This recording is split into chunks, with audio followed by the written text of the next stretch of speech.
Halo Halo Besti Pengen Besti, Kaya, kembali lagi gini bersama Darwin dan Andrew dong. Dadu di acara podcast Pengen Kaya. Kita ada di mana? Taman Sari, TMK, jangan lupa mampir ke sini. Beli kopi yang banyak, kita juga setiap Sabtu kita ada live music ya. Malam ini ada reggae. Yes. Yes. Seperti janji kita di segmen sebelumnya, kita pengen tahu nih profil seorang Lina Suyanti itu seperti apa. Sampai hari ini dia bisa ada di posisi direktur funding di sebuah organisasi. Masih muda ya, gua dengar-dengar ya. Masih muda dan cantik lagi. Ya kan hebat ya luar biasa. Yoi. Itu yang gue pengen gali sih hari ini. Gue pengen tahu profilnya, kisahnya. Pernah nggak Iya. sih dia susah? Kok gue liat dia kayak enak-enak aja gitu. Ini dia cerita dong dari awal, tuh Iya. kenapa gitu Betul ya? susahnya. Ya. Oke, Lina Suyanti. Boleh, boleh, Thank boleh. you. Halo. Di Kakak mau segmen minum boleh kali juga ini. tuh. Sambil minum dulu lah. Sambil minum boleh, Iya. boleh. Biar nggak grogi ya? Iya. Iya, Lin, minum aja. gue pengen tahu Lin,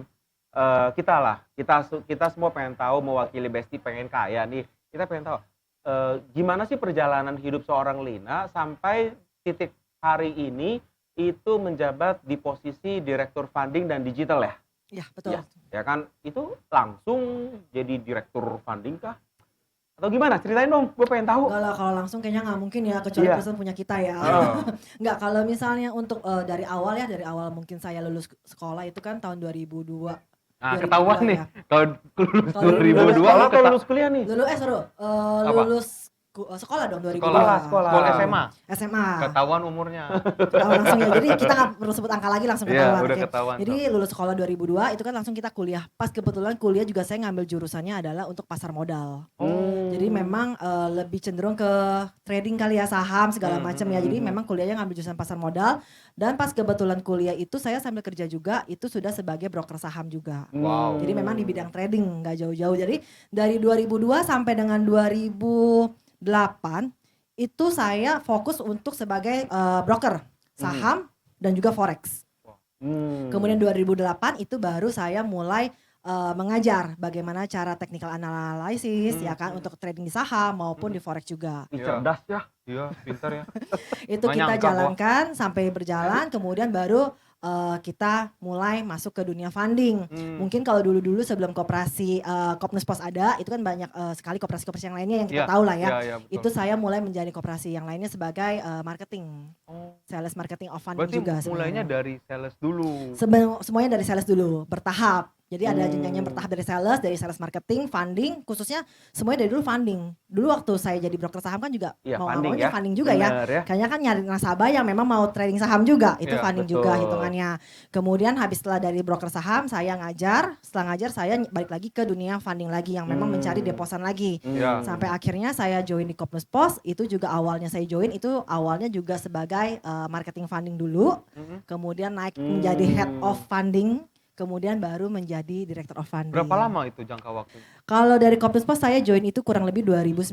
Yang di bajunya ini ya, oren. Oren, betul. Oren ini adalah nama aplikasi Kopnus Pos. Oke, kopnuspost.com. Oke, kopnus.com kalau misalnya websitenya. Oh, kopnus.com. .com. Betul. Oke. Berarti pengalaman-pengalaman selama belasan tahun itu, ini yang membentuk seorang Lina saat ini ya. Betul. Semuanya itu kepake ya. Kepake semuanya. Mungkin kebetulan juga ya dari kuliah, walaupun kuliahnya mungkin pasar modal dan jurusan akuntansi, orang bingung ya kok bisa larinya ke marketing ya. Iya. Karena hobinya juga hobi ngobrol sama orang juga, hobi mendekati orang juga sebenarnya, bukan ganjen loh ya.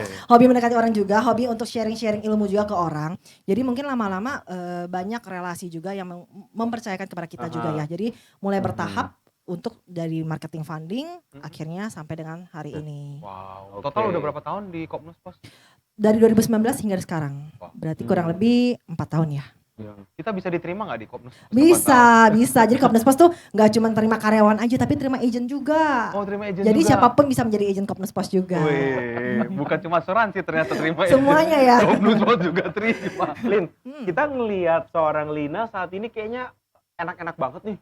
Lu pernah gak sih susah sebenarnya? Pernah pastinya, Susah tuh apalagi kayak apa? Ceritain deh. daunnya kayak apa Iya, ya. daunnya kayak apa? Kita yang namanya hidup pasti ada perjalanan lah ya. Gak mungkin serta-merta mulus terus, betul. Dari saya jadi broker saham itu juga ada perjalanannya. Waktu zaman-zamannya tahun 2007 ya seingat saya itu kan market lagi crash-crash banget ya. Kita yang namanya marketing itu kan pasti kan cuma dari segi komisi. Iya. Gaji kan kecil lah semua komisi. Waktu market crash siapa sih yang mau main saham? Gak ada. nggak ada loh. Kita benar-benar cuman, aduh kok kayak gini banget ya selama beberapa bulan kok ini mau penghasilan seperti apa ya kan akhirnya. Tapi ya kita harus bertahan ya, kita harus trading sendiri juga. Jadi dari apa yang kita kumpulkan ya kita coba bangkit lagi trading sendiri juga. Itu satu. Yang kedua belum lagi yang pada saat kasus mungkin yang gagal bayar, banyak koperasi gagal bayar. Banyak Betul kan? Itu juga masa-masanya down. Kenapa? Jualan cari funding itu nggak gampang. Apalagi pakai nama koperasi, betul nggak? Banyak orang hilang kepercayaannya. Betul, begitu orang sebut apa sih koperasi? Aduh enggak, langsung nolak nih, ya kan? Itu juga down banget yang dimana harusnya saya mulai bangkit, ya kan dengan posisi head of funding.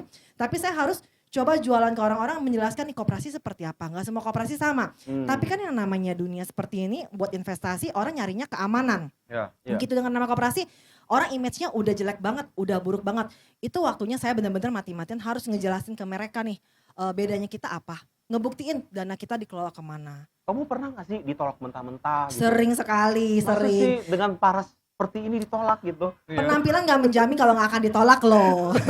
Kalau ditolak pasti sering, cuman itu gak bikin kita down ya. Yang namanya rezeki gak kemana-mana juga sih. Karena saya percaya ditolak sekali itu membuat kita lebih semangat lagi untuk ke depannya. Jadi sering ditolak gitu? Pasti sama yang kayak namanya. Bisa ceritain gak? Yang paling parah tuh ditolaknya seperti apa? Pernah mungkin ada, jangankan ini ya kita nawarin yang kita gak kenal ya. Kita nawarin yang kenal pun udah langsung ditolak. Karena mungkin dia juga pernah mengalami kasus gagal bayar yang sebelumnya. Yang kebetulan memang betul ya? Dan tapi memang bukan sama saya marketingnya. Jadi begitu udah deket sama saya pun, udah kenal dekat pun kita nawarin, mau gak coba ya kan. Kita jelasin koperasi seperti apa, Kopnus seperti apa.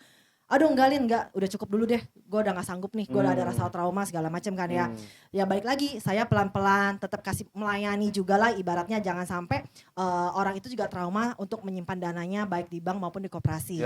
Jadi saya jelasin, Pak kalau misalnya Bapak Ibu gak move on dari yang lama, mau sampai kapanpun juga dana Ibu gak akan kembali. Tapi justru saatnya sekarang ini dengan hilang yang lama, apabila memang masih punya dana lebih, gak ada salahnya dicoba nih di tempat yang aman ini, yang mana juga imbal jasanya lebih tinggi daripada di bank. Pelan-pelan dananya kita itu yang imbal jasanya bisa mengcover yang lama hilang juga. Memang butuh waktu semuanya. Awalnya juga cuma coba-coba sih nasabah-nasabah atau anggota saya banyak yang coba-coba ya. Karena mungkin melihat dari sisi sayanya juga, oh Lina di sana nih, Lina bisa menjaga dananya. Saya percaya sama Lina atau Lina bisa menjelaskan tentang produk Kopnus Pos. Begitu dicoba, paling awalnya cuma coba 100 juta, taruh 1 bulan. Ya kan? Jatuh tempo cair dong bener kan. Begitu kita, yuk Pak coba lagi, aduh masih takut nih, masih gak mau ya kan. Akhirnya saya juga gak mau memaksa ya, yang namanya ini kan dana orang ya kita gak bisa maksa, tapi bagaimana kita bisa meyakinkan. Seiring berjalannya waktu 3-4 bulan kemudian anggotanya nyari, Lin masih di sana gak? Masih. Lin saya mau lagi dong nabung di sana. Oke boleh ya kan, masih aman gak Lin? Masih Pak, pengelolaan dananya semuanya masih aman ya kan, saya bilang. Karena kan balik lagi kita tahu pengelolaan dananya kemana ya kan. Nah akhirnya coba lagi, naruhnya dari 100 juta masih sama, tapi dari tenor 1 bulan menjadi tenor 6 bulan. Oh jangka waktu berarti udah mulai lama. mempercaya lagi dong, jangka waktu 1 bulan jadi 6 bulan. Sampai akhirnya, sampai hari ini itu semua anggota saya yang tadinya cuma 1 bulan sekarang mulai beralih ke 24 bulan semua. Jadi jangka waktu yang lebih lama lagi. Berarti gue bisa simpulkan, ada yang namanya trust atau kepercayaan itu adalah sesuatu yang dibangun. Perlu, bukan itu instan. paling penting. Itu Gak paling instan betul, ya? itu nggak Itu instan. dibangun. Betul. Itu semua butuh proses. Jadi awalnya orang menolak itu pasti ada. Cuma itu nggak bikin kita harus down. Yang namanya nolak kemanapun pasti ya, kita jualan apapun pasti yang nolak ya. Apalagi asuransi, kartu kredit banyak sekali lah ya. Tapi itu justru membuat saya tuh, oh begini ditolak gak apa-apa. Saya pasti harus menemukan cara lain nih gimana supaya saya diterima sama orang. Yang penting saya harus bisa menjelaskan dan meyakinkan produk yang saya jual ini benar-benar saya tahu dalamnya seperti apa. Tapi kalau cowok gak pernah nolak kan sih? Kalau cowok sampai saat jarang sih. Banyak. Makanya kalau podcast kayak gini tuh ajaknya cewek-cewek gini. Biar lebih semangat juga ya jadinya ya hostnya ya. Oke Lin, berarti dari pembicaraan barusan gue bisa mengambil benang merah bahwa trust itu adalah sesuatu yang dibangun melalui sebuah proses. Betul. Nggak ada yang instan. Betul. Karena orang terdekat sekalipun, ya kan, itu butuh proses waktu untuk membangun trust tersebut. Betul sekali. Dan orang seringkali melihat pencitraan dari diri kita, bagaimana image diri kita itu merepresentasikan sebuah produk atau sebuah perusahaan. Betul nggak, Lin? Betul banget. Iya kan? Karena kalau misalnya kita yang namanya marketing atau sales ya kan, yang orang lihat itu bukannya perusahaannya lagi, tapi melihat kitanya, siapanya yang personalnya menjual, ya. kitanya yang ya kan.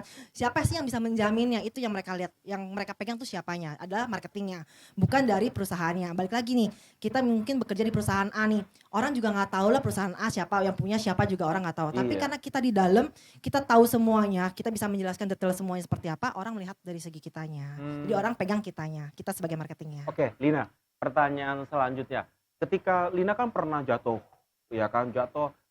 Ketika Lina jatuh, boleh diungkapin nggak sih apa yang terjadi pada saat itu pada seorang Lina ketika Lina mengalami kejatuhan tersebut? Oke, kalau bilang Pasang lagu sedih-sedih abis ini. Nanti backsoundnya sedih-sedih. backsoundnya lagu sedih ya. Oke, kalau misalnya pada saat jatuh pasti sedih lah ya. Apalagi kalau kita sampai habis-habisan. Apa yang Yes. kita udah kumpulkan cukup lama, semuanya habis dalam sekejap, ya kan. Kalau dibilang Lin, kamu pernah nggak sih trading kalah? Pasti pernah lah. Yang namanya trading nggak mungkin selalu menang juga. Momennya mungkin ada yang salah juga, pasti ada juga, ya kan. Begitu kita habis-habisan ya saya cuman berpikir adalah, oh itu bukan rezeki saya. Ada waktunya Tuhan akan memberikan rezeki lebih lagi.